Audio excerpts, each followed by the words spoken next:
Thank you, Professor Zachary, and thank you, and also to the full panel for allowing me to go first. I introduced the International Council for Science, ICSU, yesterday, and I think I noted that one of our 3 priorities relates to the science policy interface. So I guess you won't be surprised to hear that we have quite a strong interest in international science advice.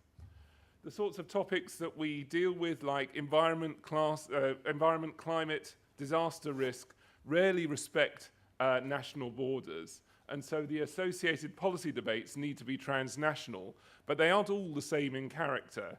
So for example, from a climate science perspective, because carbon dioxide is well mixed in the atmosphere, mitigating global warming is a global challenge. Just exporting your emissions to another country isn't going to help.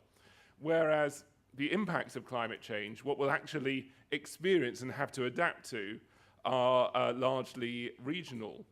Disaster risk reduction has global, regional, and national aspects. So, for example, the development of a tsunami warning system is a regional issue. Managing landslide risk is often handled nationally, and so on.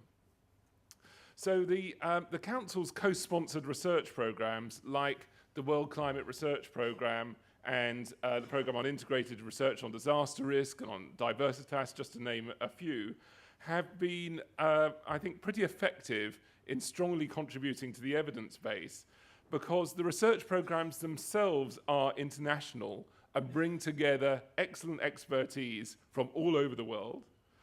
The projects cover areas where knowledge is urgently needed. So, for example, in the case of disaster risk reduction, while all disasters are different, the IRDR Forensic Investigations of Disasters project has now developed a common forensic methodology to understand the root cause of each disaster so that they can be compared and learn from. The sponsors often, the organizational sponsors, often bring together the key relevant communities. So in the case of the World Climate Research Programme, you have the World Meteorological Organization, the Intergovernmental Oceanographic Commission, and ICSU. We've all marshaled our communities to work together, and this has been a particularly good example of the governmental and the non-governmental players working together for the common good. And when you can get those systems working together, it can be incredibly effective in making rapid progress. The investment of just a few $1 million in the planning, in the coordination and facilitation have had really quite dramatic effects in terms of leveraging programs of values of billions of dollars with major impacts. Looking forward, programs like Future Earth, research on sustainability, are particularly emphasizing co-design, which I talked about yesterday, and a number of other speakers mentioned too. The idea of involving stakeholders in the agenda setting and the research process, vital to strengthening how useful the research that we do is and the readiness that our stakeholders are to take it up. So turning to the models of international science advice, very soon after I started at the International Council for Science, I was thrust into the middle of the Rio +20 process on sustainable development. I can't say it was a particularly pleasant experience. I was extremely lucky to be able to work with a colleague at ICSU, a senior advisor, Gisbert Glaser, who has spent many years within the UN system and was really and is today a wonderful colleague. But I thought it might be useful just to share some of my perspectives on the experience of the international science advice systems that I've had to date. First, I think that there are some components which have been very effective.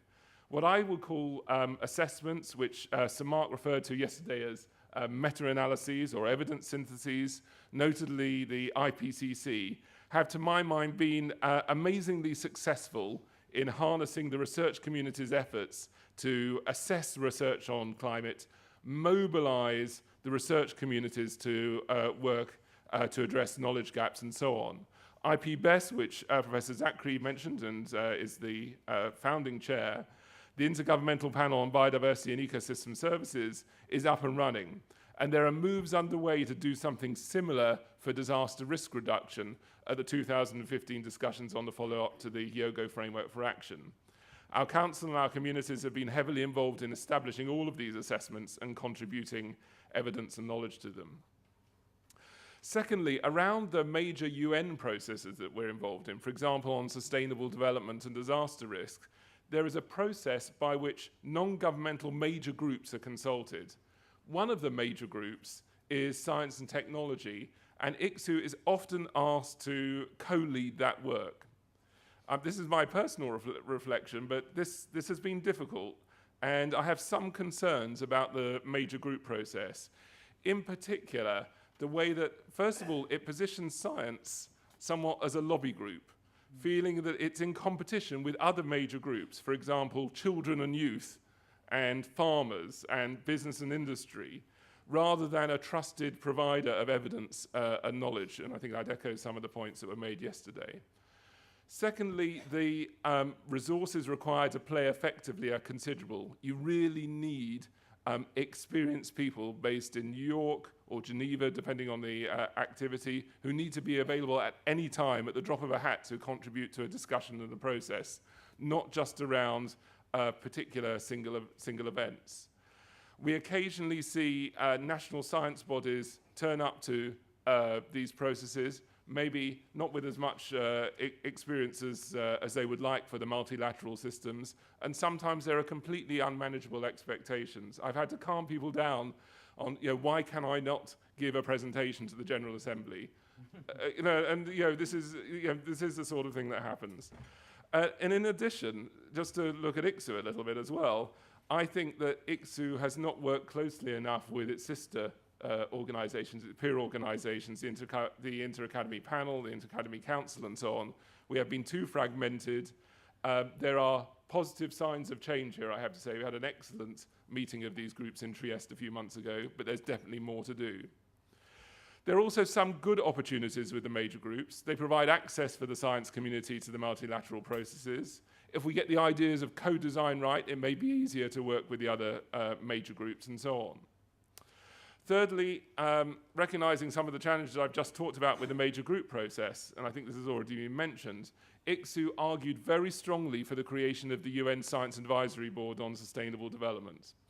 I think it's early days, but I think this is a very important step in getting science advice into the UN system.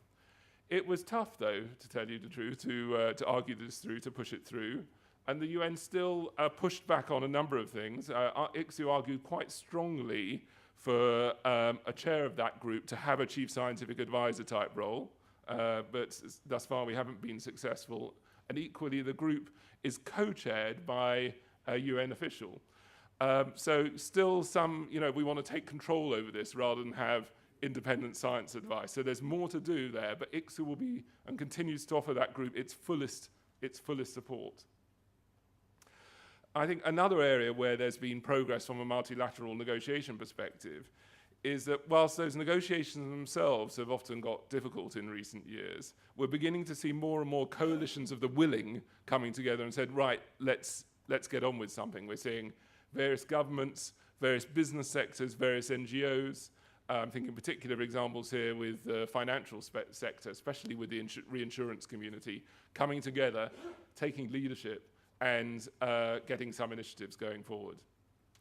So finally, and perhaps directly related to this particular meeting here, I noticed in Sir Mark's presentation yesterday, there was a slide about, I think it was about multilateral negotiations, and it noted that there was a role for national science advisors in helping to build international consensus.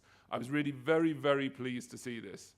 I'm sure already science advisors, chief science advisors, committees and so on are already heavily involved in advising their national governments as they go into those multilateral processes. But there is a real important opportunity, perhaps working with ICSU, working with our peers, to do more on consensus building on a transnational basis. And I think that could be a real opportunity for us working here together for the future benefit of society, for the future benefit of all societies. Thank you, Professor Zachary. Thank you.